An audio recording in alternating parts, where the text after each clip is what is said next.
Vimos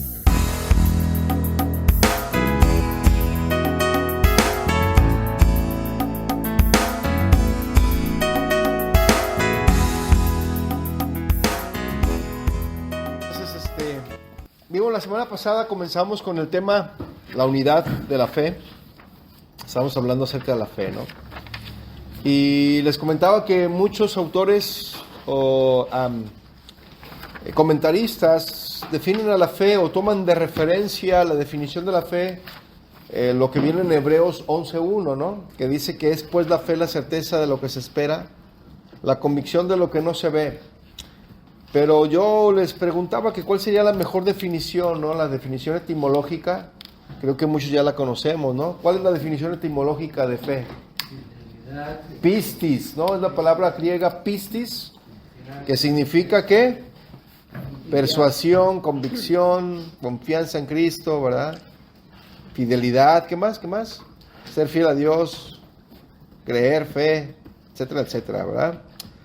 Así es. Entonces, no puede haber verdadero discipulado, mis hermanos, sin una profunda e incuestionable fe en el Dios vivo. ¿Cuántos lo creen?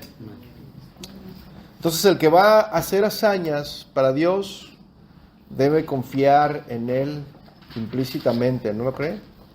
Porque dice Hebreos 11:6, ¿qué dice? Pero sin fe es imposible agradar a Dios. Porque es necesario... Pues fíjense, es necesario, o sea, se requiere que el que se acerca a Dios crea que Él existe, o sea, crea que le hay y que es galardonador de los que le buscan, ¿verdad? Entonces, sin fe, mis hermanos, es imposible agradar a Dios, ¿verdad?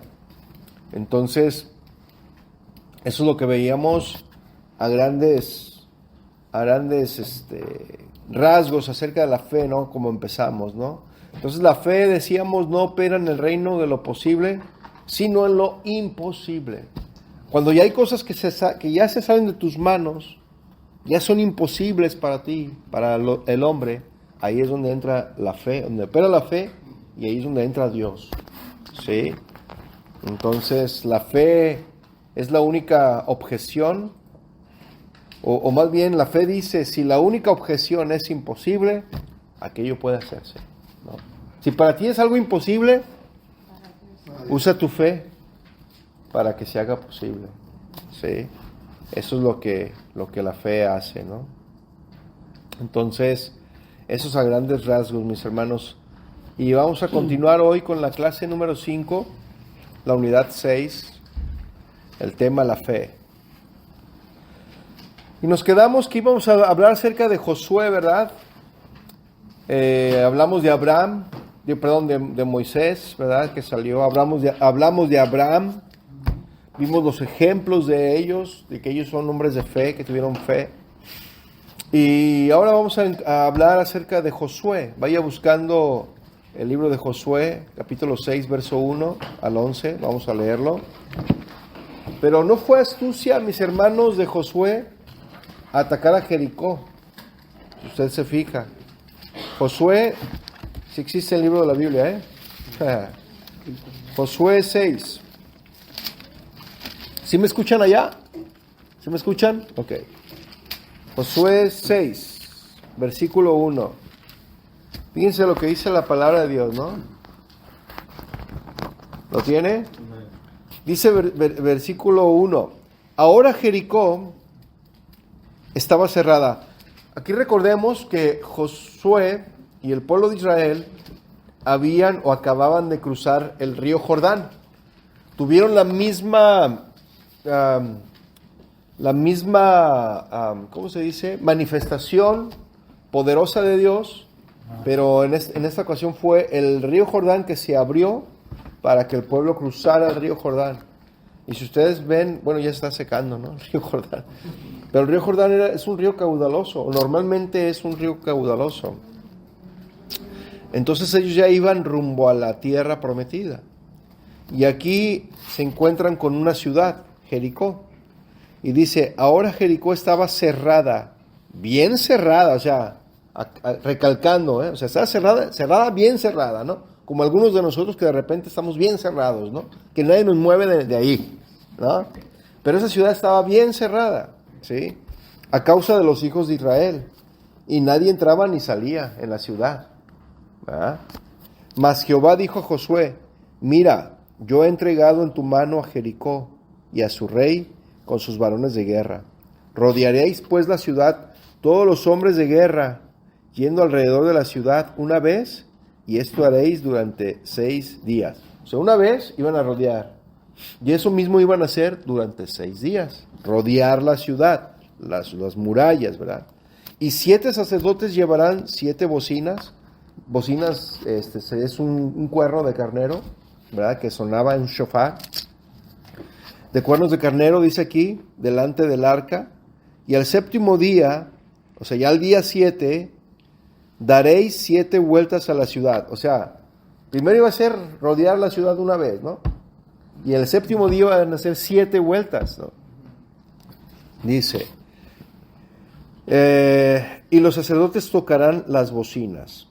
Y cuando toquen prolongadamente el cuerno de carnero, así como el otro día que alguien estaba allá afuera tocando el cuerno de carnero, que pensamos que ya estaba viniendo un señor, y dijimos, ay, ahí viene el señor ya. Entonces dice, prolongadamente el cuerno de carnero, así que oigás el sonido de la bocina, todo el pueblo gritará a gran voz y el muro de la ciudad caerá. Entonces subirá el pueblo cada uno derecho hacia adelante. Son las instrucciones que Dios le estaba dando a Josué de lo que tenía que hacer el pueblo y los sacerdotes y él también, ¿no? Y dice el versículo 6, llamando pues Josué, hijo de Nun, a los sacerdotes les dijo lo que el Señor les había, las instrucciones que el Señor le había dado, ¿no? Que llevaran el arca del pacto y 7 sacerdotes lleven bocinas de cuerno de carnero delante del arca de Jehová. Y dijo el pueblo, les dijo al pueblo, pasad y rodear la ciudad, y los que están armados pasarán delante del arca de Jehová. Y así que Josué hubo hablado al pueblo, los 7 sacerdotes llevando las 7 bocinas de cuerno de carnero, pasaron delante del arca de Jehová, y tocaron las bocinas, el arca del pacto de Jehová los seguía. Y los hombres armados iban delante de los sacerdotes que tocaban las bocinas. Y la retaguardia iba tras el arca mientras las bocinas sonaban continuamente. Y Josué mandó al pueblo diciendo, vosotros no griten, ¿verdad? Al pueblo les dijo, ustedes no gritaréis, ni se oirá vuestra voz, ni saldrá palabra de vuestra boca hasta el día que yo les diga. Entonces van a gritar, dice, ¿no? Pero fíjense, y luego dice, y así que hizo el arca de Jehová, y así que él hizo el arca de Jehová, dieron una vuelta alrededor de la ciudad, y volvieron luego al campamento, y así pasaron la noche. Ahora, a lo que voy con esto es las instrucciones que Dios le da a Josué. Y Josué a su vez da las instrucciones al pueblo. Y les dice, van a rodear una vez la ciudad. No van a gritar, no van a decir nada, van a darle una vuelta. Si a nosotros nos dijeran eso, ahorita nos decimos, no, pues sí lo hacemos, pero si a nosotros nos dijeran eso, ¿sabes qué? Vamos a dar una vuelta aquí alrededor para que los muros se caigan. Nos vamos a sentir ridículos, mis hermanos. Miren, si para la alabanza, para saltar, para brincar, nos cuesta trabajo muchas de las veces, ¿verdad? Muchos sacan de pretexto porque la riuma o algo, ¿no? Pero si a veces nos cuesta trabajo alabar y adorar al Señor con esa libertad, porque Dios nos hizo libres, ¿verdad? Estamos todos ahí apagados. Imagínense que nos dijeran, den una vuelta a la ciudad, rodéenla. Primer día, segundo día. Pues el primer día dices, bueno, ok, pues vamos el primer día, está bien. Segundo día, tercer día, ay, otra vez lo mismo, y otra vez. Cuarto día, ya chale con, bueno, como dicen, ¿no? Vulgarmente, ay, ya chole con la vuelta, ¿no? El sexto día, ay, no, y el séptimo día, 7 vueltas tenían que darle a la ciudad. Y ahí están todos así como que, ay, no, una vuelta, 2 vueltas, 3 vueltas, la cuarta vuelta y así como que ya empiezan a agarrar fuerza, ¿no? Y es que es la finalidad del Señor, ¿verdad? ¿Por qué? Porque el Señor quiere ejercitar la fe. La primera vuelta, pues sí, cuesta trabajo. La segunda vuelta, bueno, pues ya te vas animando. Pero ya en la séptima vuelta, pues ya vas bien animado, ¿no? Ya ves a todos así, hasta contagias ese ánimo a los demás, ¿sí o no? Tan es así que la séptima vuelta, séptimo día, ¿qué fue lo que hicieron? Dijeron, griten. griten. Y gritaron. Y después del grito, ¿qué fue lo que sucedió? Cayeron las murallas. Y fue con la manera que vencieron. Mire, todo eso es de fe, mis hermanos. A veces el obedecer a Dios para nosotros puede ser ridículo. Podemos sentirnos ridículos. Pero para Dios lo que Él nos dice es efectivo. Es lo más efectivo que puede hacer. Entonces podemos sentirnos ridículos, podemos sentirnos a lo mejor no aptos, pero si el Señor te dice, obedece. Ten fe, créele, porque el Señor, si te dice haz esto, haz lo otro, es porque Él sabe por qué hace las cosas. Y al final tú vas a ver los resultados de tu obediencia. El Señor va a operar en poder. Y eso fue lo que sucedió aquí. ¿Sí?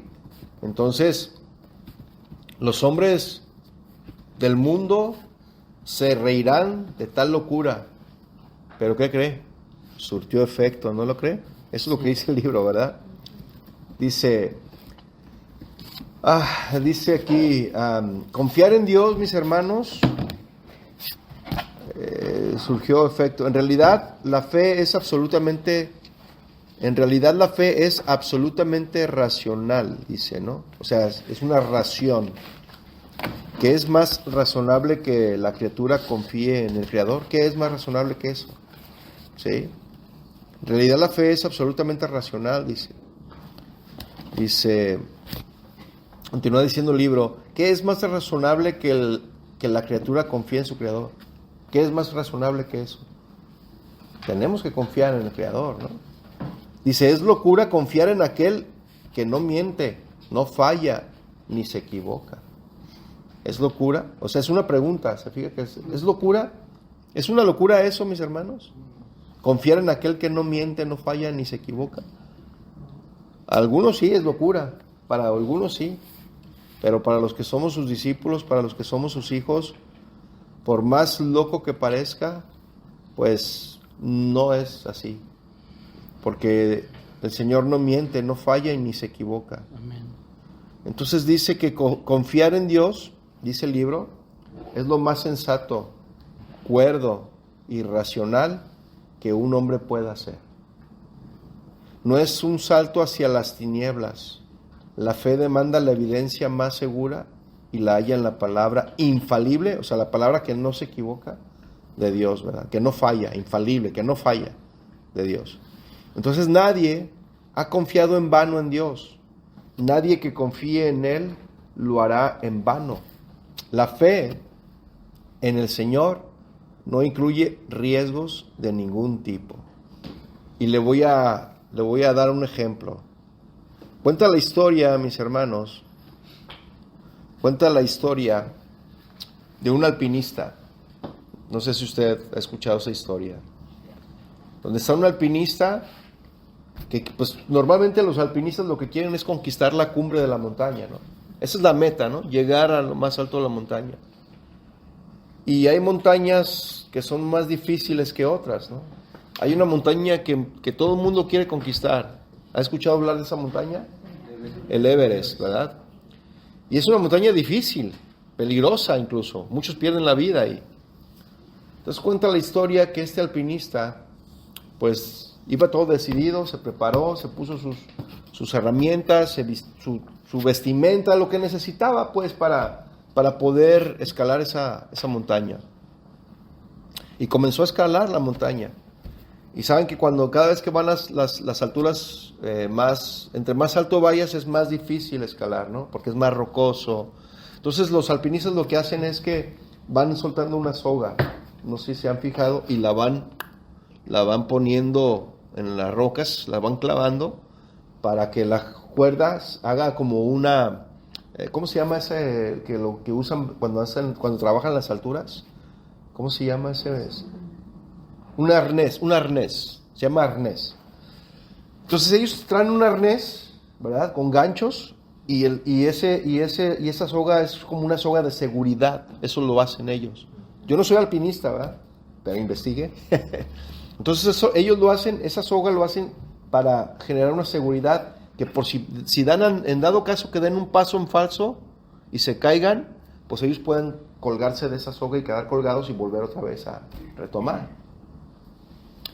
Entonces ese alpinista quería llegar a lo más alto de la montaña y ya estaba pues casi llegando, pero le ganó la noche.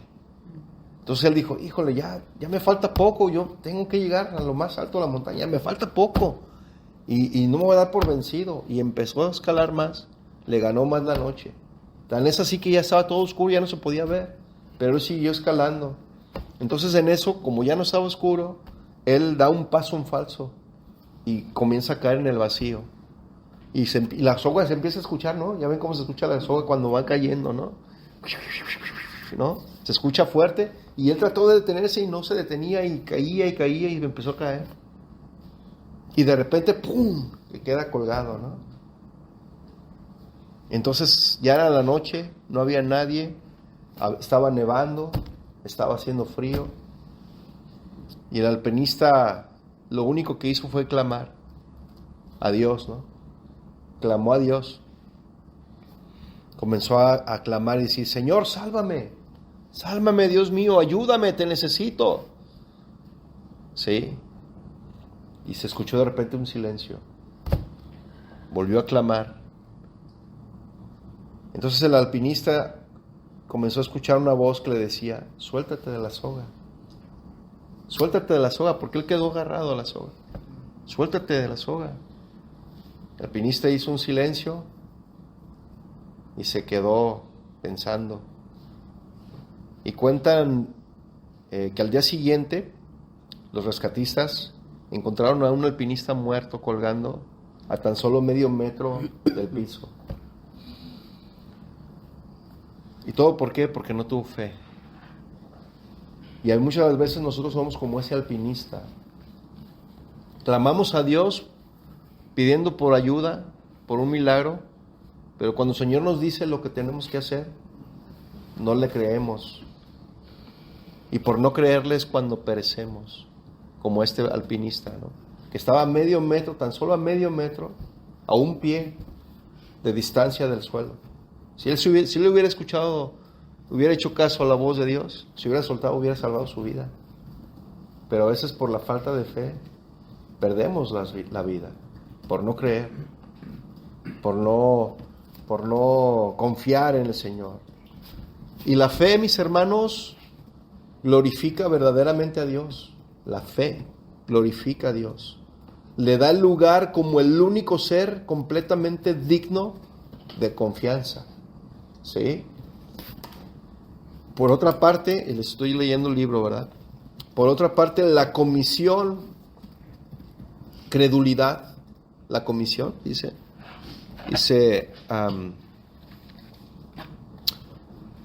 por otra parte, la incredulidad, deshonra a Dios, le acusa de mentiroso, mis hermanos, fíjense, Sí.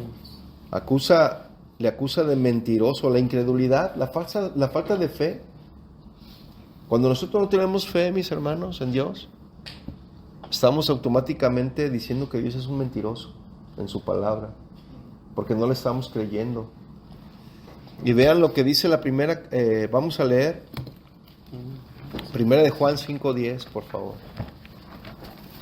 Primera de Juan 5:10.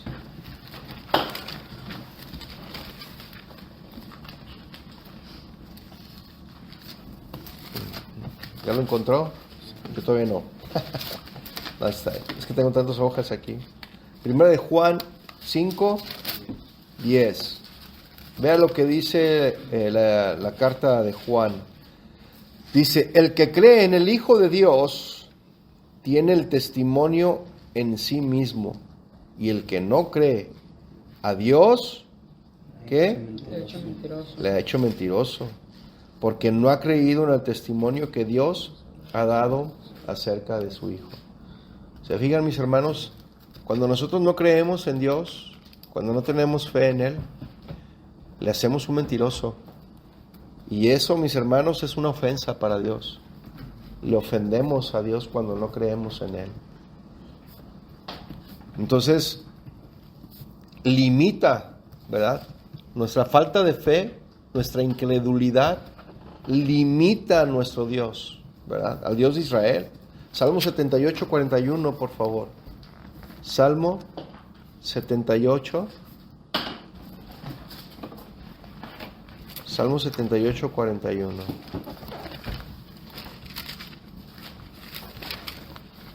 ¿Lo tiene?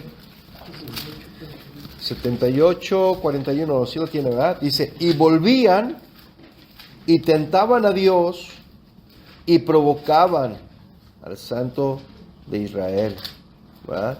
O sea, sí dice eso, ¿verdad? Sí. Limita al Santo de Israel y tentaban al Señor, ¿no? Dice, y no se acordaron de su mano del día que los redimió de la angustia, cuando puso en Egipto sus señales y sus maravillas en el campo de Zoán. ¿Por qué? Porque el pueblo de Israel era falto de fe, no creían en Dios y siempre estaban renegando y siempre estaban, ¿y por qué nos trajeron al desierto? Y vamos a morir, y que queremos que tenemos hambre, que queremos carne, y siempre estaban, ¿no?, renegando. Entonces hicieron enojar al Señor, ¿no? Provocaban al Señor por su falta de fe, por su incredulidad. Entonces la fe, mis hermanos, como dice el libro, la fe coloca al hombre en su verdadero lugar. ¿Cuál es el verdadero lugar que nosotros tenemos? ¿Cuál es el verdadero lugar? El hombre tiene que ser suplicante, humilde, humillado hasta el polvo delante del soberano Señor de todas las cosas. Y la fe, mis hermanos, es lo contrario a lo que ves. Muchos quieren ver para creer. Pero ¿qué dice la palabra? Más bienaventurado es aquel que no vio y creyó, ¿no?, dijo Jesús. Entonces, la fe es lo contrario a la vista. Y Pablo nos recuerda, mis hermanos, en 2 de Corintios, vayamos ahí. 2 de Corintios, rápidamente. Segunda carta a los Corintios 5, 7. Vea lo que dice ahí, dice, porque por fe, ¿qué? Andamos, no por vista. No por vista. Tenemos que creer para ver el poder de Dios, mis hermanos. Y no ver el poder de Dios para creer. Tenemos que creer primero. Y entonces vamos a ver. ¿Sí? Caminar, mis hermanos, dice aquí, por vista, significa tener medios visibles de abastecimiento, tener reservas adecuadas para el futuro, emplear la inteligencia humana para asegurarnos contra los riesgos. ¿Qué es esto? ¿No? Vemos que se acerca un huracán. Ay, vamos rápidamente a un súper y llenamos de agua y sí, es bueno prevenir, ¿no? Pero entonces, ¿en qué confiamos? ¿En el agua? ¿En la linterna? Miren, una vez cuenta unos conocidos que viven allí en Carolina, que llegó un tornado en la ciudad donde ellos vivían, en el barrio, en la colonia, en la cuadra, en la calle, como le quiera decir, donde ellos vivían, y el tornado pasó por su casa de ellos, pero no se levantó nada. Pero ellos confiaron y creyeron, y todas las casas de alrededor estaban totalmente destruidas, excepto la de ellos. De verdad, eso es fe. Ellos creyeron y confiaron, ¿verdad? O clamaron a Dios y Dios les ayudó. Por eso es que a veces no vemos el poder de Dios, ¿no? Porque no creemos. Nos falta creer. El camino de la fe, mis hermanos, es exactamente lo contrario, ¿no? El camino de la fe es exactamente lo contrario. Es confiar momento a momento en Dios, solamente en una perpetua crisis de dependencia de Dios. O sea, es lo contrario a lo que vemos. Nosotros confiamos, si tenemos la alacena completa, llena, estamos confiados de que vamos a tener para comer. Pero si no tuviéramos la alacena, repleta y ni dinero para comprar. ¿Qué vamos a hacer? ¿Nos vamos a llorar? ¿Nos vamos a lamentar? Ahí es donde opera la fe, mis hermanos. Yo recuerdo que cuando me quedé sin trabajo allá en México y duramos varios meses sin trabajo, y no porque no lo buscara, sino que sí lo buscaba, pero el Señor estaba ejercitándome la fe. Entonces, nosotros veíamos, mi familia y yo, cómo el Señor suplía las necesidades en casa. Llegaban las bolsas de mandado, personas con bolsas con despensa, ¿no? De despensa. Llegaba la gente y daba ofrendas y decía, no, pues es que sentí de parte del Señor que tenía que darles esto. Pero nosotros éramos los únicos que sabíamos lo que estaba pasando, ¿no? Y el Señor siempre suple, ¿verdad? No podemos confiar en lo que vemos, porque entonces no sería fe. No sería fe. Confiar en lo que vemos no sería fe. Tenemos que confiar en lo que no vemos, ¿verdad? Y en lo que no vemos es la mano poderosa de Dios que está ahí para ayudarnos, ¿no? Entonces,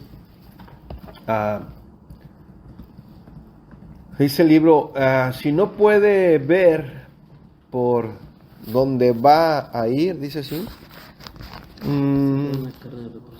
Si no puede ver por dónde va a ir, es seguro, dice, ¿verdad? Es seguro que sufre de colapso nervioso, como el alpinista, ¿no? Que no veía. Si él haya visto, mis hermanos, este alpinista que estaba a medio metro, primeramente no clama al Señor, ¿no? Primero no clama a Dios por su vida. Se suelta.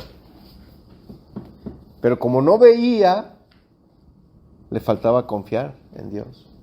Como no veía a qué altura estaba del piso a la cuerda, pues no se soltó. Confió más en la cuerda que en lo que la voz que escuchó de Dios. ¿Sí me explico? Sí. ¿Y qué fue lo que sucedió? Pues se murió de hipotermia, ¿verdad? Entonces a veces nosotros, si no vemos, nos preocupamos, pues. Es lo que quiere decir el libro, ¿no?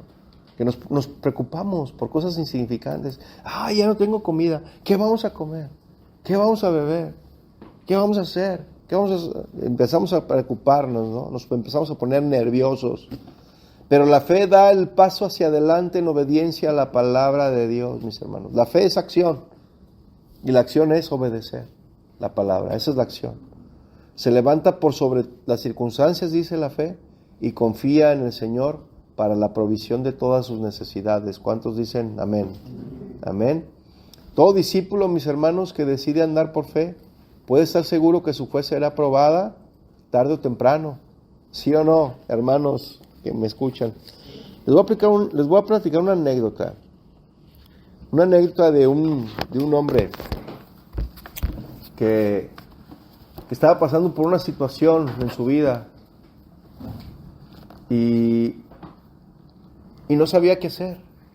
Sabía que tenía que orar y clamar al Señor, pero a veces hay momentos en nuestras vidas que son apremiantes, que son desesperantes, que cuando no vemos, como les decía, vemos la circunstancia, ¿sí? Y esas circunstancias, mis hermanos, nos hacen dudar, pero tenemos que clamar a Dios con fe, mis hermanos. Con fe tenemos que clamar, tenemos que buscar a Dios en su palabra y Él nos va a dar la respuesta que necesitamos para nuestra vida. Él nos va a decir cómo es que tenemos que actuar. Y tenemos que clamar con fe, creyendo en el Señor. Y Él, mis hermanos, va a responder. Y este hombre clamó y el Señor respondió. Pero ¿qué pasó con Pedro, por ejemplo? ¿Sí recuerdan a Pedro? Que estaban en la barca, ya era de noche, ven a lo lejos una silueta caminar en medio del mar y se asustan y claman y empiezan a decir, ¡ay, un fantasma! ¿No? Y empezaron a asustarse de lo que estaban viendo, porque pues jamás habían visto a nadie caminar en el mar. Entonces les dice el Señor, hey, no teman, soy yo. No teman, soy yo. Entonces dice, pero si eres tú, haz que yo vaya hacia donde tú estás. O sea, que yo camine también. Dijo, ven, dijo Jesús a Pedro. Y Pedro, con esa fe, con ese chispazo de fe que tuvo, pues se baja de la barca y comenzó a caminar. Pero como las olas, había una tormenta, y como las olas se empezaron a levantar, Pedro se desenfocó. Su enfoque debió de haber estado en el Señor, en el autor y consumador de la fe, ¿ah? Que es Cristo Jesús. Él es el autor de la fe, el consumador. Él es nuestro máximo ejemplo, ¿no? El autor y consumador, o sea, el que hace y el que lo actúa. Jesús es el autor y consumador de la fe, y Pedro se desenfoca, mis hermanos. Perdió su vista, no puso sus ojos en el Señor,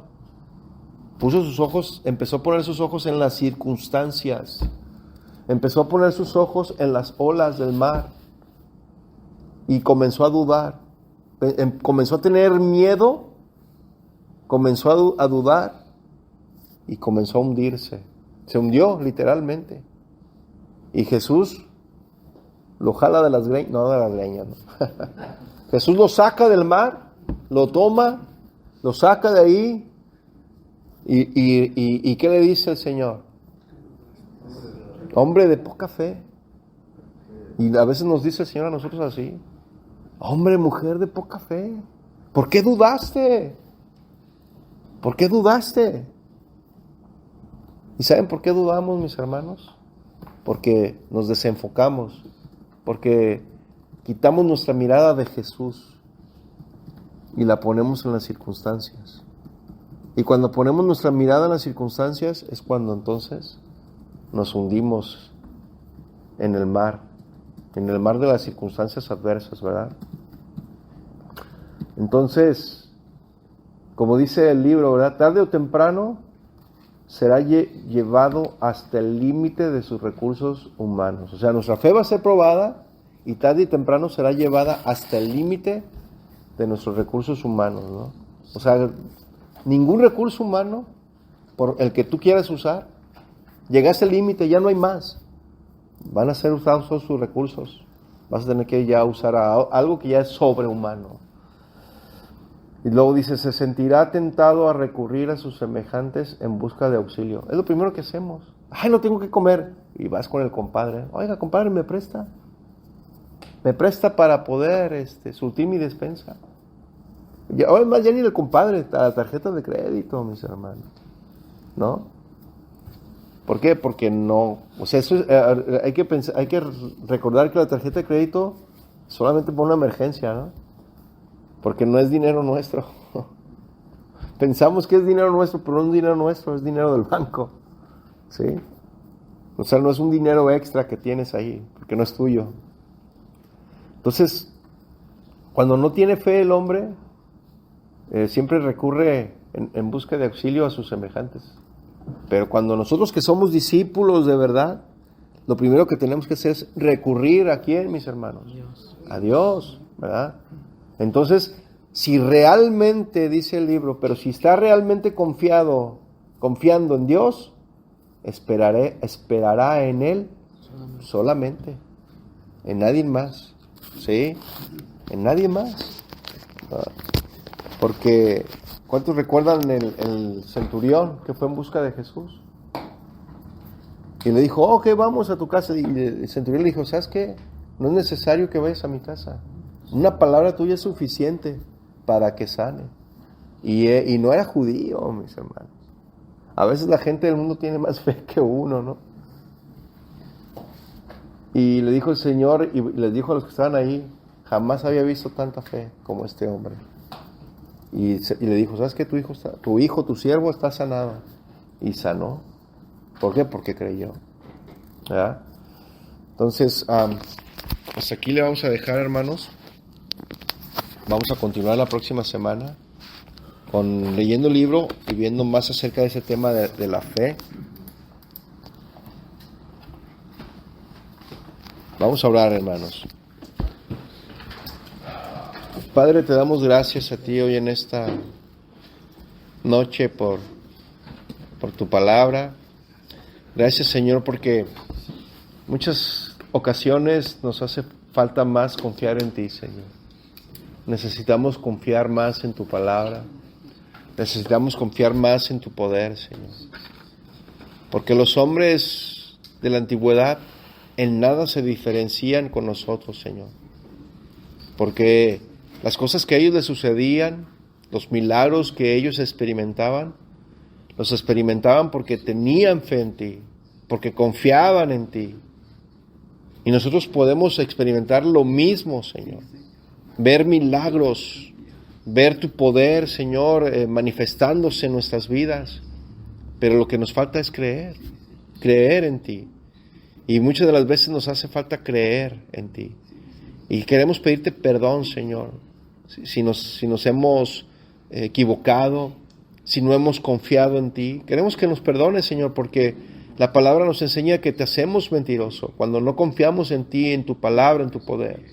Y queremos, Señor, que pedirte perdón porque también sabemos que eso no te agrada a ti, Señor. La falta de fe, nuestra incredulidad no te agrada a ti, porque dice tu palabra que para agradarte a ti, Señor, es necesario tener fe.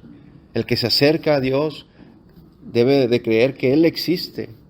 Y eso es lo que dice tu palabra. Sin fe, nadie puede agradarte, Señor. Te damos gracias a ti, Señor, porque tú eres fiel, porque tú eres siempre nuestro ayudador, siempre estás ahí presto para ayudarnos, para bendecirnos. Gracias te damos a ti, Señor, por ayudarnos siempre en todo momento y estar siempre presente en nuestras vidas. Pero enséñanos, Señor, a confiar más en ti. Háblanos más acerca de ese tema y hable y redarguye nuestro corazón para seguir confiando y creyendo en ti. Gracias te damos a ti, Padre, en el nombre de Jesús. Amén y amén.